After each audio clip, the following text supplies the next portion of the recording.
Vanessa Harrington was halfway through her speech when someone screamed, "Mrs. Harrington, look at Sophie."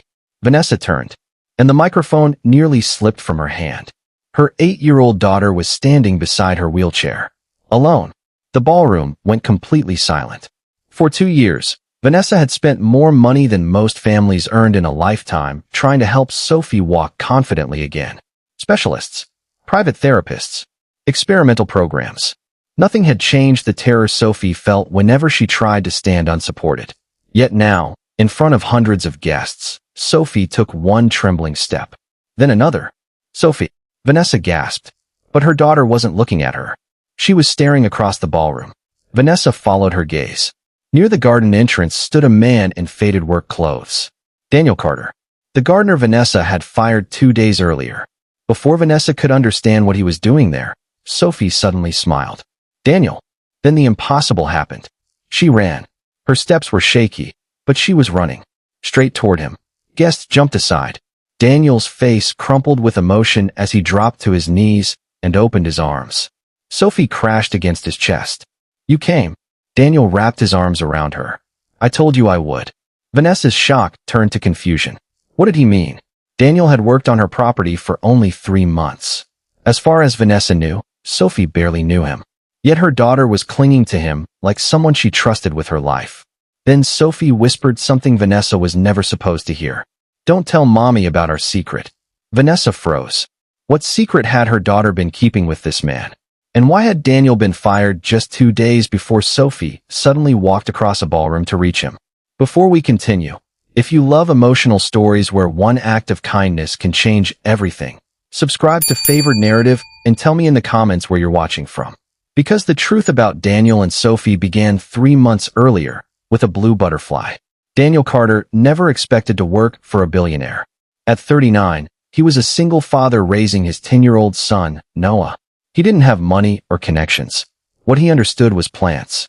After losing his wife years earlier, gardening had become the work that kept food on the table and allowed him to be home for Noah. So when he was hired to maintain the enormous gardens surrounding the Harrington estate, Daniel considered himself lucky. Vanessa barely noticed him. She had bigger problems. Her daughter Sophie had survived a serious car accident 2 years earlier. Her physical injuries had improved tremendously. But emotionally, Sophie remained terrified of walking unsupported. She could move her legs. She could stand with assistance. But the instant someone asked her to walk alone, panic took over. Vanessa had tried everything. Nothing worked. Until one Tuesday afternoon. Daniel was trimming roses when he heard crying. Behind a hedge, he found Sophie sitting alone in her wheelchair. Several feet away, a blue butterfly rested on a flower. "I wanted to see it," Sophie whispered. Daniel looked at the butterfly.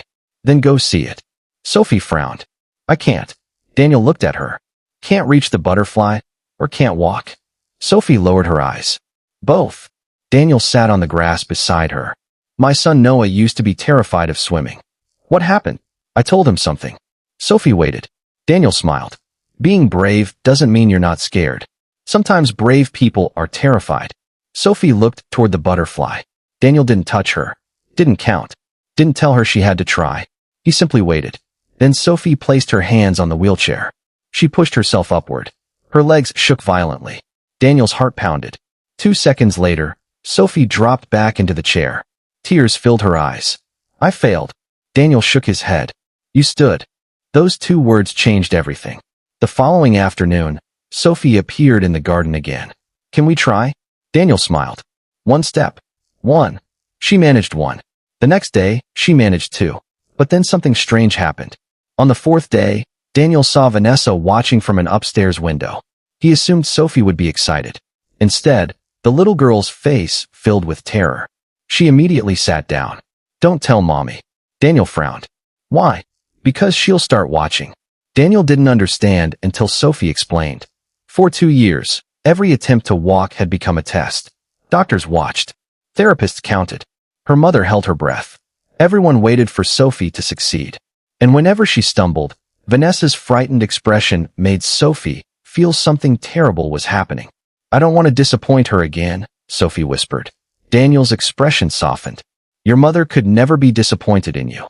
But she's always scared." That sentence stayed with him. So Daniel agreed to give Sophie time. Not forever, just until she felt ready. Then Noah began joining Daniel after school. And something changed again. Noah didn't treat Sophie like a patient. He teased her, made her laugh, challenged her. One afternoon, he placed a flower on a bench several steps away. But you can't get that before me. Sophie narrowed her eyes. That's cheating. Then beat me. She stood. 1 step. 2, 3, 4, 5. Daniel stared. Sophie grabbed the flower. I did it. Daniel laughed. But neither of them noticed someone watching from behind the greenhouse. The estate manager. And what he saw would eventually cost Daniel his job. Weeks passed. 5 steps became 10. 10 became 20. Then one afternoon Sophie crossed the entire greenhouse without touching her wheelchair. She turned around, crying. Daniel, I'm walking. Daniel wiped his eyes. No, kiddo. He smiled. You've been walking. You just finally believe it. Sophie decided she wanted to surprise Vanessa at the charity gala. She made Daniel promise to be there. I'll be there, he said. But 2 days before the event, Daniel was summoned to the estate office. The manager had discovered Noah had repeatedly been on the property after working hours. Daniel explained everything. He even tried explaining Sophie's progress. But allowing an unauthorized child onto the estate violated the rules. Daniel was dismissed. Can I at least say goodbye to Sophie? No. Daniel left devastated. Sophie was told only that Daniel no longer worked there. She thought he'd abandoned her. Then came the gala. 7 o'clock. No Daniel. 8 o'clock. Still nothing. Sophie sat beside Vanessa, staring toward the garden doors. Vanessa leaned down. Who are you waiting for? Sophie didn't answer. Then the doors opened. Daniel stood there. He had driven back for one reason. A promise. Sophie saw him, and everything Daniel had taught her came rushing back. She pushed herself upright. Vanessa gasped. Sophie. 1 step. 2, 3. Then Sophie stopped. Fear flashed across her face. Hundreds of people were watching. Daniel saw it. He didn't move toward her. He simply smiled and mouthed the same words he'd told her beside the butterfly. You can be scared. Sophie smiled back. Then she ran. Now, standing in that silent ballroom, Vanessa finally heard the entire story. The butterfly. The first step. Noah. The greenhouse. Everything. Vanessa turned toward Daniel. You did all this? Daniel shook his head. No. He looked at Sophie. She did. Vanessa knelt before her daughter. Why didn't you tell me? Sophie hesitated.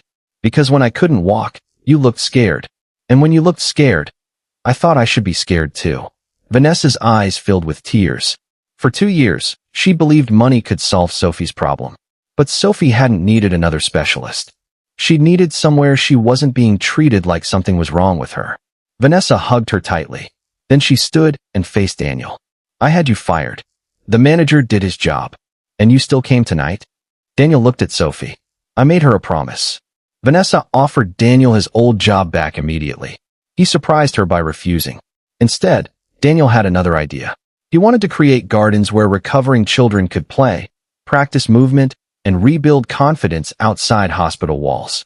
Vanessa funded the first one, then another.